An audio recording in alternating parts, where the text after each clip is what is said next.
You're listening to the Rapid Electric Tailgate Party. Welcome to the Linda Hamill Insurance Coaches Corner. Now let's join Monty Walker with Howe Bulldogs head coach Lance Bryan. All right, Coach, your goal for the season was to just win a game. 22-game losing streak coming in, but now you've clinched the playoffs. That's got to make you feel proud. You know, it definitely does. These kids definitely deserve it. You know, we didn't make a lot of goals going into the year because when you're coming off 0-10, I think it's almost kind of silly to make long goals out there in the future. I think, our focus was just to win, as many times as we could. And we talked about that every week, that we had a chance to go light it up. And, that was the motto we kind of locked in on, pretty quickly, that was our only goal. And so, we started to get that rolling a little bit in non-district, and we didn't talk about district or playoffs or anything like that. We just kept talking about, it's the next opportunity to line it up. But everybody knows, you can do the math. If you win enough games, you make it to the playoffs. And so, towards the end of the season, when it looked like, we were going to have a shot to get in, we did start to talk about it a little bit more and how much more important lighting it up, later in the season was going to be than in non-district or everything like that. So we could clinch a spot, and so our kids knew what was at stake, and so they definitely rose to the challenge. G.A. Moore of Salina used to talk about the season in three parts: the non-district, district, and the playoffs. And he would talk about maybe letting up on the kids in the playoffs and maybe not being so hard on them. What's your philosophy there? We kind of just kept doing what we've been doing. We kind of try to stay in as much of the routine as we can, and we don't change. We don't even flip who goes first. Sometimes the defensive coaches they go second, and sometimes they ask to go first because the kids are a little bit fresher. I like to keep a similar routine week in, week out. I think it's good for the kids to expect what's coming, and so we haven't changed a whole lot. Our kids are used to this routine, and they know the pattern that we do, and I think that there's something that I think consistency is good for kids, and so we haven't really changed a whole lot. We've kind of treated it just like the next district game almost. So you didn't have your starting quarterback Austin Haley a week ago in the regular season finale. Went with sophomore quarterback Garen Langford. I thought you played very well to his strengths and got him involved early with the running game. There's a lot of stuff that he did, and some of it looked like, from somebody who maybe doesn't know football quite as well, that he was just handing it off every play. But there was a lot of those plays where actually he was reading the defense and making a decision. And usually when you think of reading the defense, you think of the passing game, and because that's what, the big chunk yards, and that's what they think of. But with Garen, we knew that he was really good at reading the running plays, that could be him keeping it option or giving it to Rattler, and he made the right read almost every single time. And so the way that he played in the backfield actually helped us get a lot of our 5 to 7 yard gains on repeat, because he was reading the defense and doing a great job. And we knew that was a strength of his going into it. And Haley's got his own strengths, and he does a lot of things well too, obviously. But we did know that Garen was really, really exceptional at some of that stuff, and so we definitely did lean into that, a lot more during the game. We're talking about the RPO game and all that entails with reading the defense, and it landed to where Antoine had 37 carries in the game. That was remarkable. He really just almost placed the team on his shoulders and carried them into the playoffs, and he ended up with Player of the Week for the Herald Democrat also. Antoine played a great game, and a lot of credit goes to the offensive line. The offensive line, opened up holes for over 400 yards rushing, and we're not a slot T team. We don't necessarily run it every play. I know last game it kind of looked like we were from maybe more of a spread look, but that he wouldn't have been there without the offensive line, and we really challenged the offensive line a lot this week. We actually had more coaches going down there and helping, just more eyes, because it's hard to watch five players at once, even with 2 coaches down there. We definitely put a lot on their shoulders that they were going to have to play a great game, and they did. And 37 carries is a lot. That's a lot more than I kind of thought that it was going to be. Whenever I found out at the end of the game what it was, but. The thing about him is that, he trained really, really hard in the off season and this summer, and he put himself in a position to where, usually a running back would look really gassed and really tired, throughout the game, and, he didn't. And so it factored into our decision to keep handing it to him, because he didn't look like he was exhausted. He also was running down on kickoff, and he was one of the first ones down on kickoffs, and so and played defense. He played defense some too, and it's when you get into situations like that, when you're in a must-win situation, it doesn't matter what it looks like. the goal is to win, and we didn't care if it was running the ball every play or throwing it. It didn't matter. When we saw we were getting those 5 to 7 chunks on repeat, we just decided that we were going to lean into that, and if they couldn't stop it, we were just going to keep doing it until they did. And it was one of those things where they never stopped it, and so we never got away from it. We'll take a quick 30-second timeout. We'll be right back.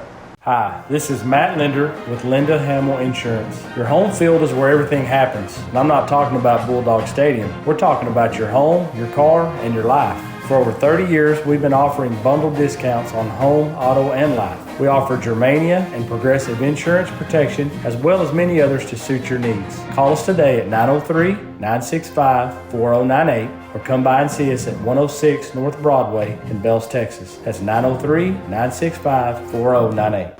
Coach, we talked about, one man down, one man up with Garen Langford. Same situation for Ethan Mayo on the other side of the ball. Thought he played a great game. He has. And one of the things that's great about him was that he kept working every week, to try to be a starter, even though he wasn't for a while. And he was doing a good job on special teams and in some other roles that he was given. He was excelling. But the biggest thing was when he was in his individual and when he was getting his reps in practice, he acted as if he was a starter and practiced that way. And so whenever his opportunity arose, he was ready for that moment. And like when we looked at the film last week, he made a lot of good plays, but there was a lot of stuff that he did that didn't necessarily show up in the stats. Like he put a lot of pressure on the quarterback a lot. He drew 2 holding penalties 2 different times whenever the guys were struggling to block him, and that put them in bad situations. It was pretty cool at the very end of the game. Yeah. It was kind of like his hard work all paid off, and he got the big sack at the end of the game, and that's a great moment for him. That's kind of a exclamation point on a tough game for him. He played really, really hard, and I'm super proud of him. And it just goes into we preach that a lot. About you need to be ready, but it's always good when you have examples to use, because it kind of gives the kids that a name to the face, they can see what the hard work looks like. And so Ethan's really he's excelling in his role, and couldn't be more happy for him. So this is kind of like a homecoming week. A lot of distractions. There's a bonfire. How are the kids responding to the week? We treated the week a lot like a normal week. We did talk about the bonfire, obviously, because that's a really cool thing. We talked about it yesterday, and we had talked about a bonfire, at different points in time in the year. And early in the year there was a burn ban, and a fire probably was probably not the best idea. And we hadn't won anything yet too, and so sometimes when you start celebrating, you build up a season too much. It's like, well, you need to win something first to celebrate. And so we had talked, Kevin and I had talked to our superintendent. He's like, he was like, I know the bonfire would have been cool, but hey, how about this? If we make the playoffs, we'll have one. And so I said, deal. And so when we made the playoffs, the bonfire was one of the first things that got put on the docket. And so we're excited. It's that's a cool thing that makes it an extra special moment. And distractions, the pageantry and the stuff that goes around, like Texas high school football, is what makes it so great, and the fact that it brings the community together. The band cheer, FFA runs our concession stand, so we've got a lot of different parties that go to our games and support the team, and so it's just another thing for the community to be able to do, and I think it's cool. Making the playoffs is special. You talk about all the pageantry, and that's great. There is one game you still have to play. Palmer, what do they look like on film? They're really, really tough. One of the things that they do is, Don Waddle's been there a long time, and I know coaches that have coached against him, and one of our principals actually coached with him a long time ago, and so he's been around the game for a long time, and he does a great job. And one of the things that they do really well is that they are going to do exactly what they're going to do, and they don't change a lot from week to week. And I kind of have a similar philosophy when it comes to at least defense anyway. This is what we're going to do, and we're going to get really, really good at it. And he has a similar one. So, they've lined up. If you look at their films, it doesn't matter which film you look at. Their defense lines up pretty much the same, and their kids are well coached. And offensively, their schemes don't change a lot week to week. They might add a wrinkle, but essentially it's the same offense every week. And so, they got a freshman quarterback that plays like a senior, which is rare. Yeah. They've got their running back is the probable district MVP. From talking to their district coaches, he's probably going to be the MVP of their district. And so they've obviously got they've got a great ground game. They've got some receivers that can do some stuff, but they are definitely going to try to run the ball down your throat. That's kind of their main MO. But they'll throw it enough to keep you honest and try to get your safeties playing the run too fast and try to hit you over the top. And then defensively, they fly around. They've got 2 defensive ends that are really athletic players. They've got 2 bigger kids in the middle that kind of try to plug up the holes. And that district MVP running back's the Mike linebacker. And so, it's 3A football. Their best players on offense are a lot of times their best players on defense, and we're not that dissimilar. And so, they're a good, well-coached football team. So a couple of years ago, last year even, if someone said, "Hey, we're going to try to play a playoff game in Lone Oak," people would have laughed a lot, and that would have never happened. Great renovation over there. The facilities are outstanding. How did that come about to play a playoff game at Lone Oak? So Coach Turner and I've actually known each other for a while. We're both alumni of the same college, and so when we were getting ready to play our game, we both knew what was at stake. And you have to set up playoff sites early. You don't like to look ahead, but you have to when you start planning sites. And where us and Palmer are located, the only thing in between us is Dallas Metroplex, and we both agreed we didn't really want to go into the Metro mess if we didn't have to. And so we started looking out east, and a lot of stadiums are already filled up. And when I was talking to Logan, Coach Turner at Lone Oak, he was like, it's like, I'm not assuming we're going to win. I'm going to try to beat you. It's like, but if you win, would y'all be interested in playing here?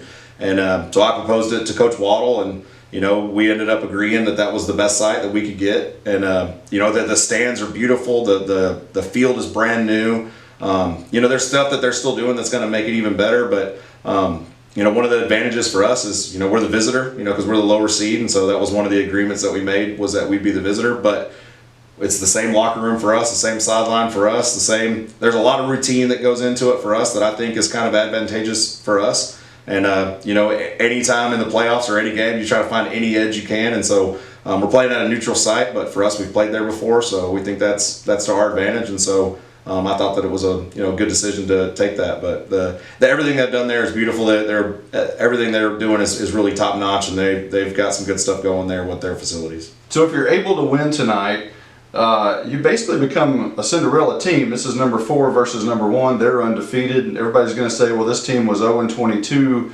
That would be quite a knockoff. Do the kids understand the impact of that?